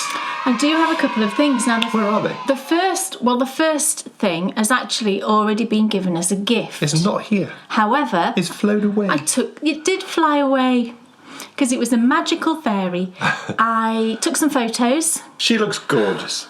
Does she have a name yet? Oh, yes. I think it was named... I think she was named Pumpkin. Oh, lovely. Seemed very relevant for the time of year, and she did look a bit pumpkin-y because she was in a green leaf and orange, had an orange body, so she looked quite pumpkin-y. But I was knitting it on the last show, actually. It's a pattern by Susan B. Anderson. It was called Flower Fairy and Leaf Pixie. No, Leaf Sprite. Leaf Sprite. Flower Fairy and Leaf Sprite. That's it. And I did the Sprite to go in the leaf. Nice. So it worked up super quick. You could easily knit the whole thing in a day if you really needed to. It was a really quick and sweet little project. And it looks so cute, tucked inside its little leaf bed. And it's very much, it was received very gratefully. Like one of Bryony's birthday guests. Yeah, so that was lovely. So she's gone winging her way off to her new home. To live with the Dunbrock socks? Absolutely. She will live north of the border with the Dunbrock socks. Yeah. But what else is off your needles? Well, the other thing I finished is a pair of socks. And I finished these ones. Which are they? Well, this is a Scrappy pair of socks. And again, I think I was knitting these last time, wasn't I? I used 2 leftovers of self-striping yarns. This one here with the pink, rainbow pink, and then this blue that's in the cuff and the heel was the contrast. That's Nyan Cat. That's it. Those are the ones that got washed and you wept. Yes. One of them went in the washer and it faded really badly. It was a disaster. Yeah. I'll never forget it. But I had a little bit left over and they've now been knit into these. So it's Nyan Cat from Fibre Nymph Dye Works. It's quite an old yarn in my stash. It's from a good few years ago. I don't even know if she's still dyeing, let alone dyeing this colourway. I think she's still dyeing, but not dyeing that colourway. Right, okay. And then the other yarn, so from here downwards, this was Yule Ball from London House Yarns, a Harry Potter colourway. And again, I've knit a whole pair of socks in these and Bryony wears them. But I just had some left over. Choices, and actually. I just loved, it's quite autumny, Halloweeny colours, I think. Yeah. And that one came with a black mini, so I used the black for the toe. Isn't it funny how the stripes we associate with Halloween and autumn because of the whole witch thing? And I wonder who the first person was to put stripy stockings on witches. I'm fascinated by things like that because it's going to be some writer or maybe some artist years ago and it's just taken off. But you're so right, it does look. And I put in the heel again that I mentioned before, the butterfly heel as I call it. So we'll see how that Love fares. that purple. Yeah, it's sort of a pinky purple, isn't it, that? Pinky That's a great purple, isn't it? Well, all of these colours are all picked from the Yule Ball scene in Harry Potter and the, what is it, Goblet of Fire? Don't know. Yeah. So it's all the colours that you see in that sequence with the Yule Ball. And I think they just all look really lovely together, especially with the black contrast. The other one striped differently. The sequence was different. Oh, no. But I don't. Well, no. It's a disaster. To be honest, I prefer that because I never like knitting the same thing twice, and it feels like you're knitting something different. Because I didn't have a lot of it left, and I didn't want to wind off and waste a load, so I just started it when the next stripe appeared. I think the only thing I did make sure is that I didn't end the toe with black, because then it would have had a really big black section at the bottom. Luckily, this one finished, it was black then green, so I got away with it. So when I did the second one, I just made sure that the black stripe didn't fall next to the black toe. I really don't think the recipient of these socks is going to give a monkeys that they didn't stripe the same. Well, no, of course she won't. No. So Bryony will get those this afternoon after school. She'll be thrilled. She will be thrilled because she loves the Nyan Cat and she loves the Harry Potter. What happened to those Nyan Cat socks? She's still got them. Does she still wear them? No, because Are these too small? They are a bit. They are a bit small. It's ages ago, yeah. But also, the one that went in the washer and faded did actually shrink a little bit. It must have gone in on a hotter wash than I would normally put socks in, because usually even my hand-dyed socks that go in the washer, they don't normally fade to the degree that one faded. I mean, it was quite shocking how it faded. So I think it must have just gone in on a hotter wash with towels or something. But they're all done and finished and lovely and going off to Bryony. Cool. That's great. Quick, slick. Did you finish anything? I didn't, but nobody cares about that, because all they're interested in is finding out who is the champion of 2021. So without further ado, am I right? Is it a Cheviot or is it a Swaledale? Place your bets. In a few moments, we'll have the results. Let's head back to Knit or Forfeit.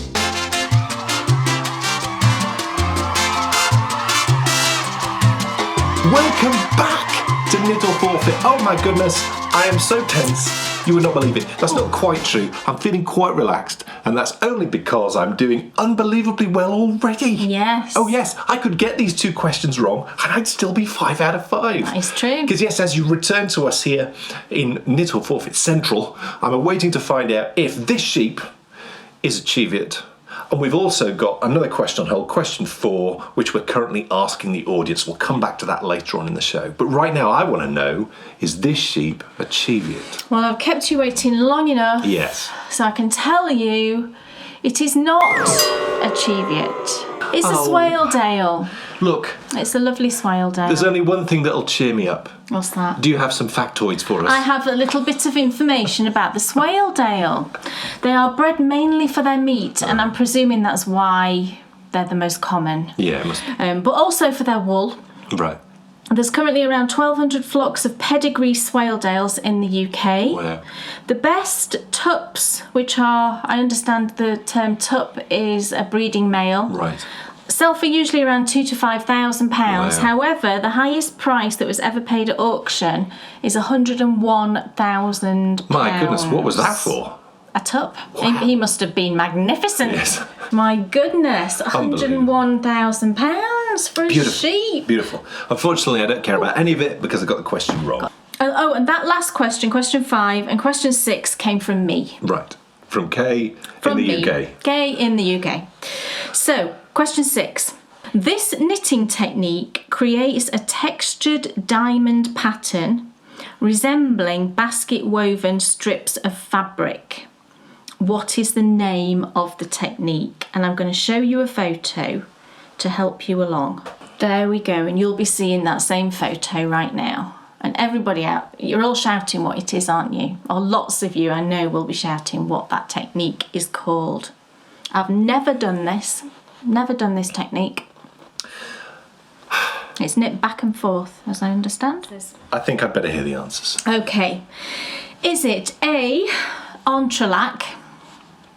Is it B, intarsia? Is it C, fair isle? Or is it D, looped knitting? Is anything coming to you? I was hoping you were going to say basket weave.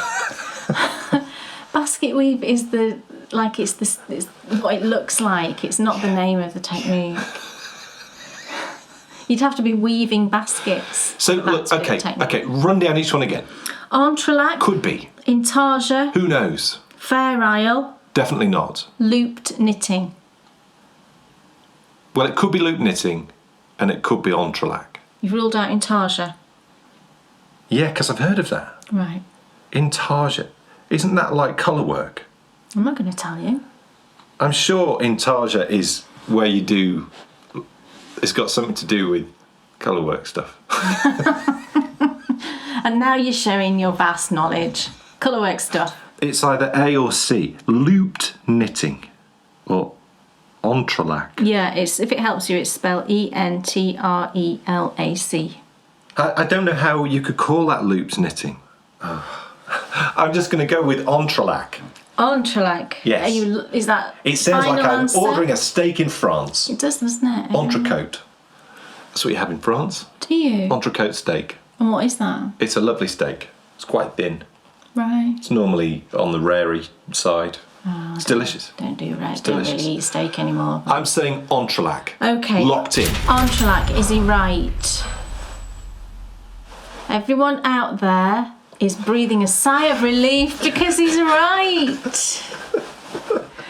That is entrelac. Entrelac is, of course, a French word, and it means.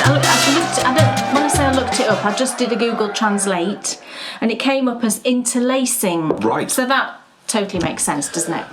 Boom! Well done. And that's all of the knitting questions. Look, for everyone at home, we just need a tiny bit of Knit or Forfeit history. In 2018, I won. It's the first time we ever did this at Christmas. Yes. In 2019 and 2020, I was hammered by Mrs. Jones. So for all of you people... So this could even it up. This could even it up. This could make 2022 quite the competition. I'm ready for my first... Now, these are our Trivial Pursuit questions that we put into the show this time because what do we all love to play at this time of year? As the holidays approach, the holiday season, you get the board games out. And for us, it was always Trivial Pursuit. We played the most dreadful board game recently. It was called Jumanji, and it's really bad. Do not... If you're thinking of buying this game, don't buy it. It was terrible. It really wasn't good. It wasn't as fun as the film. No, definitely not. No. We're on question 7, Yes, everyone. yes. So, question 7 and question 8 are on history. Okay. Question 9 and question 10 are on entertainment. Yes. So, We chose our subjects. Yeah. Kay chose science and nature and Yeah. geography. I chose history and entertainment. yeah. Okay. So the first question is a history question, and this Okay. is from the original Genus edition Okay. of Trivial Pursuit. Okay. So from the late 1980s, Yes. this question. Question 7. Yes. Which Queen of Egypt died in 30 BC? Well, He knows. Look at his face. He knows, doesn't he? it's got to be Cleopatra. Does anybody out there know? I need to be sensible now. Because if I start being clever, because I can coast to victory here just by listening to... But, I mean, 30 BC, I'm having to fight my... I'm going for it. You're going for it? Yeah. Oh my word, he's like so reckless today. We should put the lottery on. No. But not with the Lost numbers. Me and Bryony are watching Lost. We're not gamblers, baby. No, that'd be creepy, wouldn't it? You only live once, don't you? And, it's fun. He's really going for it. Because I can't believe it. if you think about it logically, well, it has to be Cleopatra. Coming at you. That's my final answer. Locked in. Give me the answers. Okay. So, is it A, Nefertiti? No. Is it B, Cleopatra? Is it C, Hatshepsut? No. Or is it D, Mernith? I don't know if I'm saying that right. And I don't even think I know who that is. Mernith. Which is appalling. I'm ashamed that I don't know. Am I correct? Yes, he is. Oh, getting annihilated. What's the scores on the doors? Cleopatra did come at you. 8. And that is correct. Who sang that? Cleopatra? Yes. No. Was that the name of the group? I don't think they had a Cleopatra song was a called group. Cleopatra. Oh, no. I That think was they like used their to say little thing. Cleopatra coming at you. I can't believe it. Wow. So- You are, of course, correct. The Mernith that you'd never heard of Yeah. was the very first queen way back. Like, way back. Oh, and if I really think about it, I'll think of her husband. Oh, I couldn't say. I don't know. I really have to think about that. Well Amazing. done. Amazing. Oh my goodness. Okay, moving on to question 8. So this history question is from the more modern version of Trivial Pursuit. Yes. I think it's called Family Edition or something. Okay. Okay. Which popular toy holds the distinction of being the first toy advertised on US TV? So it's a toy history question. Any ideas? Anybody out there? What's your thought? It can't be like G.I. Joe or like Cindy or Barbie. You wouldn't think, because that's too late. You would think. But you've got to think when TV really hit. And it wasn't really until the 50s when lots of people started to have tellies. And When did adverts start? Probably didn't hit Don't even until much know. later than that. But this, I don't know the answer, so I'm Okay. going to need to hear the answers. Okay. What a lovely question for this time of year when everyone's I know. thinking. We just said this morning, we need to start getting our heads in gear for Christmas. It's November now, everyone. Yes. Get your lists out, start sending your things off to Santa Yes. and get organised. Yes. Right, so which popular toy holds the distinction of being the first toy advertised on US TV? Is it A, Action Man? Is it B, My Little Pony? No. Is it C, Barbie? Or is it D, Mr. Potato Head? Oh, you see, you're drawn. I'm drawn towards Mr. Potato Head, but Kay said to me twice today, you need to go with what your gut is. I'm not going to say Action Man because I reckon it's Barbie. Is that what your gut was telling you? My gut was telling me something like a Barbie or an Action Man. Right. So I'm going to go Barbie. Final answer, Barbie? Yes, it's locked in. I never had Barbie. I did. No, I didn't. I was never interested in Barbies, or what was the other one, Cindy? God's word, yes. This will tie the competition if I'm right. It's Mr. Potato Head. Oh, When you said it, you heard my reaction. Why did I not follow my reaction? That's why I said to you, is that your gut reaction? Barbie was not your gut reaction. Your gut reaction clearly was. It was literally potato head. because I gave a gut reaction. Blew it. No, what is it? Just Nil point. Nil point. It's the Eurovision now. Gone into Eurovision. Oh, I'm sorry, honey. It's okay. Oh. Don't worry, right, I'm on 8. Okay, that's fair enough, isn't it? So, question 9. Pause for a second. Okay. If I get both of these questions wrong... Yes. And I answer the question that's on hold correctly, you've won. What? Oh, right. Because I've used 2 lifelines. Okay. I'm currently on 8.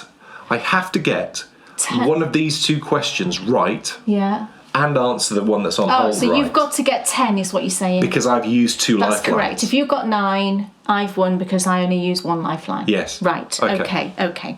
So question 9, we're on to entertainment now. Right. And this is really Dan's area where now he's going to... He always gets everything right. Pink questions, it's like, don't bother asking him because he's going to get it right. Okay, so this one, the first one is from the Genus edition, the old edition. Which British group leader referred to himself as the Carmen Miranda of rock and roll? Oh, no. That's hard. Give me the answers. Okay. Is it A, Jimmy Page? Is it B, Freddie Mercury? Is it C, Syd Barrett? Or is it D, Roger Daltrey? Well, you'd guess Freddie Mercury. Do you know who the other ones are? I know Roger Daltrey is either Who. Yes, Roger Daltrey is the lead singer of the Who. Jimmy Page. It can't be Jimmy Page. Right. Because he's the lead guitarist of Led Zeppelin. Ah, right, okay. So he wouldn't say that. Right. So it could be Roger Daltrey, but I don't think he would say that. And who's Syd Barrett? I don't know. Oh. So, it could be Syd Barrett. If Syd Barrett used to do rock and roll with fruit on his head. And if he did, I know what I'll be watching once this episode is finished. I miss Freddie Mercury so much. I'm going to say, because that sounds like the type of thing that Freddie Mercury would say, I'm going to say Freddie Mercury. Freddie Mercury. Yes. Final answer? Yes. Is he right? Can we all imagine Freddie Mercury dressed up as Carmen Miranda? We can. You'd be correct. Wow! Come on! Had to be Freddie Mercury, didn't it? Come on! Oh, well done. That's great. Okay. Fantastic. Okay, so it's tied. It's tied. But I've used 2 lifelines. Right. So I have to get 1 more right. So you could get this one right, or if I get this one right, I've won. Question 4 right. Yes. Okay, so I'm currently on 9. Final question then. This is question 10. This is question 10. Oh, it's all too much. Okay, are we ready? Yes. The song Yes. Moon River Was in what film? was written for which classic Hollywood film? Oh my gosh, Dan knows. He knows it. He's going to get 2 points. Oh, no. I'm going to be obliterated. No. Oh, I really want to... Which classic Hollywood film was the song Moon River written for? Did you have an initial thought? My initial thought is 10 years ago I would have just gone, this is the answer. Right. But over the last 10 years, and I know it gets worse as you get older, folks, but right, okay. Really, I think it's been the last 6 years when my brain power has gradually diminished. You're not that old. Give over. What's he thinking? I'm thinking... Have you not got a film in mind? I think that it might be a film with George Peppard in it. I don't know any films with George Peppard in. I only know the 18. Yes, it was the 18, season 2, episode 4. Don't know any films with George Peppard in. I had better hear the answers. Okay, is it A, Charade? Is it B, That Touch of Mink? Is it C, West Side Story? Or is it D, Breakfast at Tiffany's? I hate myself. Because you were thinking... Breakfast at Tiffany's. Locked in. You should have said. That's the answer. Is he right? Yes, he's right. It's Breakfast at Tiffany's that had Moon River in, and I feel I need to go and watch it. So never seen it. I'd love to go to Tiffany's. The champion of 2021! Oh, you've won! Oh, He's wrestled my the crown God. back. But we haven't finished yet. What an amazing champion Let's you've been. just see. 2 years of epicness from you. Just don't celebrate so much until we know whether. Okay. Question 4. Let's go back to question 4 a minute before we crack open the carton of orange juice because we don't drink champagne. Are we ready? So question 4, if you remember, what would you use a loose set for? Is it making cords and braids, weaving, pom-poms, mini skeins? The answer is... Yes. I'm going with the audience. Yes. I'm going for making cords and braids. Oh, we've got 12 votes for cords and braids. And 1 vote for winding mini skeins. And none for any of the others. No. Okay. So, audience out there, are you correct? Is it for making cords and braids? Well done, everyone. It is for making cords and braids. Alex having a fit Oh over my here. gosh, you need a drink. We need an intervention of some Intervention. Because Intervention. how many points is this? 11. You've got 11 out of 10. I'm really sorry. No, it's absolutely cool. When you're casting on my socks. I'm thrilled. Oh, I was going to use a word then. The forfeit is, of course, Kay has to make me a pair of lovely ribbed socks. So that's Kay's forfeit. My prize, this is the moment. Here is the crown. Oh, it feels like in Wizard of Oz where they put the crown on the Cowardly Lion. Sorry. No, it's fine, it's fine. And Here look, we go, everybody. it even fits. Yeah, don't push it too hard. It's Because fine. when you win it back next year, it needs to be able to fit you. It's very fetching, isn't it, with its little crystals. Look at that. It feels like Christmas now. It feels like you've got like a Christmas hat on. I know. Or something, and you're dressed for Christmas dinner. Because this is how we dress for Christmas. Yes, absolutely. I say, this year, that's what we do. That would be so epic. Dressed for dinner. Yeah. Bryony'd laugh her head off. And then we'd have to get her like a posh dress as well. Oh, she wouldn't wear a Monkey suit. What does she say? Romper suit. I've got my romper suit. in downturn. Yes. Oh my word. 11 out of 10. That's the best score you've ever had. And I think those questions were brilliant questions, everyone. Exceptional questions. Thank you so much. It was varied and just I was interested And fun. reading them all. So brilliant. Thank you all so much. Ladies and gentlemen, I can't believe it. Well done. As fast. Oh, a little hug. Well done, darling. As fast as this tournament begins, it's over. But what a perfect way to begin this season, this wonderful season that we're coming into. And I know that all of us want to make it the best ever, and we're going to do everything we can to make it the best ever for you guys. This is just the start of some of the amazing Christmas treats that we've got coming away. I know it might seem early, but it is November. So let's get the party started, people. So thank you so much for watching. Thanks, everyone. Knit or Forfeit, the champion Hope you enjoyed it. of 2021. And we'll be back, baby, in 2022. We'll see you then. See you soon. Bye.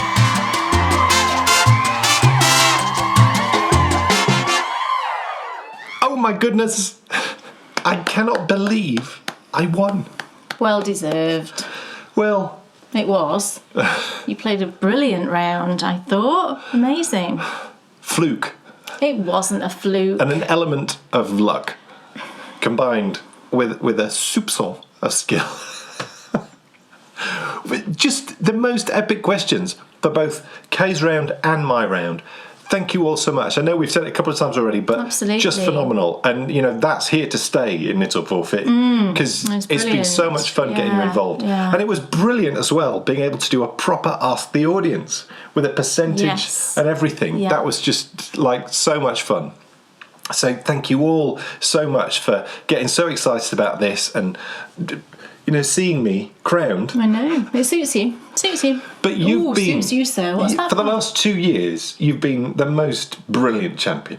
Well, I was happy to relinquish the crown. You deserved it. You did. You did brilliantly well. This totally ties up the competition because Yes. I won in 2018. You won in 2019 and 2020. I've won in 2021. So this certainly ramps up the stakes a little bit for 2022. I know. Now, I'm not going to wish the year away though. No. Because I'm going to spend the next year enjoying this bejewelled crown. Yes. Do you remember what the pattern is for this? No. And it'd be difficult to try and remember, wouldn't it? Yeah, it might be on my Ravelry page. I don't tend to keep it that up to date these days, but you can have a look in case it is. There was quite a few, wasn't there? on when you looked. Yeah, but it was one of the most popular ones. So if you just put in crown, knitted crown, I'm sure it would come up. And did you add the jewels? Was that? I did. Yes. Yes, I sewed those on. I bought some beautiful jewels. Which, of course, you can too. You can bejewel your own crown. You can. So what happens now? The tension out there, given what happened when we finished My Favourite Colourways and when we finished Walking the Dale / Moors, I can sense that the tension already is rising. Well, fear not, because like we just said in the show, this is the start of our festive celebrations. For the next 3 episodes, you're going to join Kay she's heading back for the first time this year. Yeah. She's heading back into the kitchen for a whole series of Kays Handmade Christmas. We've had so many messages through the year asking when Kay was going to do some more baking-y, lovely things in the kitchen. Well, the moment has come. We've been planning this all year. We know how much you enjoyed last year's one-off special of Kays Handmade Christmas.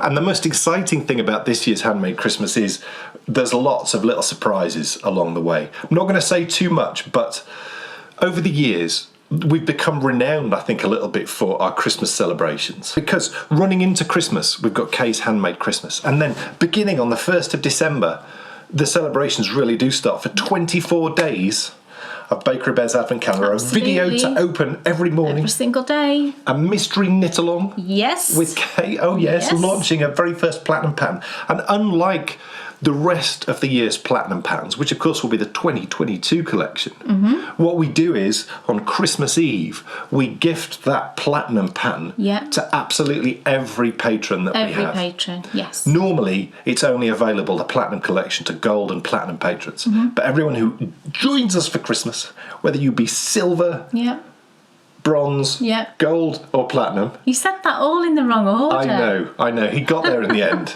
It's the crown. It's putting me off. I need to take it off. Whether it be silver, bronze, gold or platinum, I did it wrong again, but who cares? You will get the Kay's mystery knit-along pattern. Yes. Folks, that really does bring me on to all of this. Everything that you see is made possible thanks to our Bakery Bear patrons. So if you enjoy what we do, if you value shows like Knit or Forfeit, Walking the Moors, Walking the Dales, My Favourite Colourways, Kay's upcoming Kays Handmade Christmas, for less than 1 cup of coffee, substantially less than 1 cup of coffee a month, you can support the show and keep us making shows like this that you're watching now. And then you'll also get to enjoy the Bakery Bear's Advent Calendar too. You will. Yes. So, folks, it's time for the Endy Bits. Endy Bits. Now, you've bought something. I've just got one thing that I bought. I was having an early morning trawl around Netsy? What's Netsy? Around Etsy one morning. And I came across this yarn shop which I hadn't heard of before. It's called Truly Yarn, and I thought, I'll have a little look at her yarns, and there was one in particular, one colourway that grabbed me, and it's this one. It's lovely. It's called Autumn Spice. So it's Truly Yarn and it's on Etsy. It's gorgeous. And I just really loved it. Looks familiar, actually. It does kind of look, I don't know why. Has got a familiarity to it. It's, the background colour is sort of like a very pale pinkish colour, I think. And it's got all of these autumny shades in there. So I'll be doing a review of this yarn, I think. It's brand new to me. I've got it on the 75/25 base. And it looks really pretty. So I will do my usual kind of off the shelf and then on the needles and then off the needles review of that at some point. Yeah, but I think it's really nice and the service was great. It came really quickly. It looks really pretty. Don't know how it's going to knit up yet, obviously, but in the skein it looks very nice. Have you seen our latest patron-only show? We broadcast it last Sunday. And we launched on our patron-only show Crafter's Question Time, and it went down an absolute storm. It's great. And this picks up on what Kay was saying earlier on in the show when she said sometimes 2 heads are better than 1. Well, what we thought with Crafter's Question Time was once a month, because we're going to make this a regular thing whilst people are enjoying it, and they certainly did in our first Crafter's Question Time. If you're having a challenge with your crafting, if we can't help, as we found out in Crafters Question Time, it's guaranteed one of our viewers will be able to help.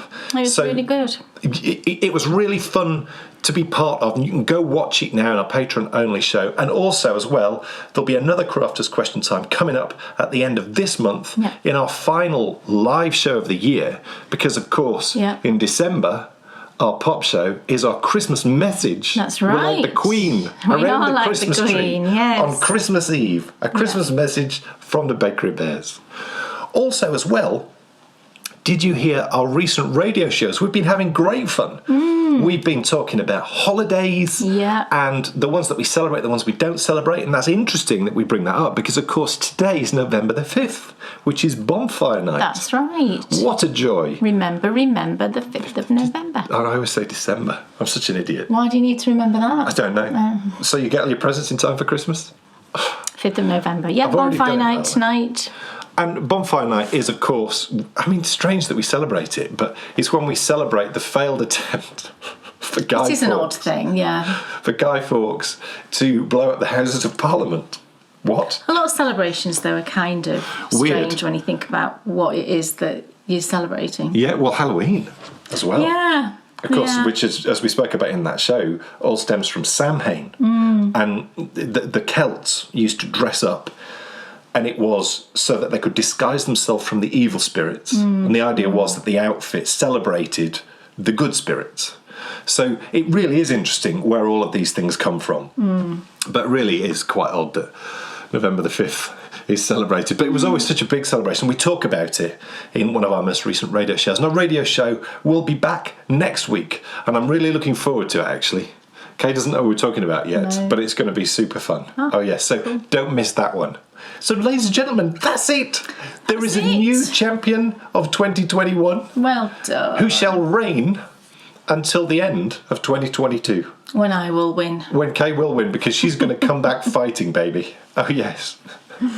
So, folks, thanks so much for watching. Thank you, everybody. And we'll see you in 2 weeks for the next Bakery Bears video show, which will feature the first in our 3-part series of Kays Handmade Christmas. Get your baking pinnies on. Oh, yes. We'll see you then. See you soon. Bye. Bye. Sitting and knitting, it's Dan and Kay, the bakery bears. Enthusiasm's not quitting for Dan and Kay, the bakery bears. They'll take you to fabulous places of which their favorites they'll share.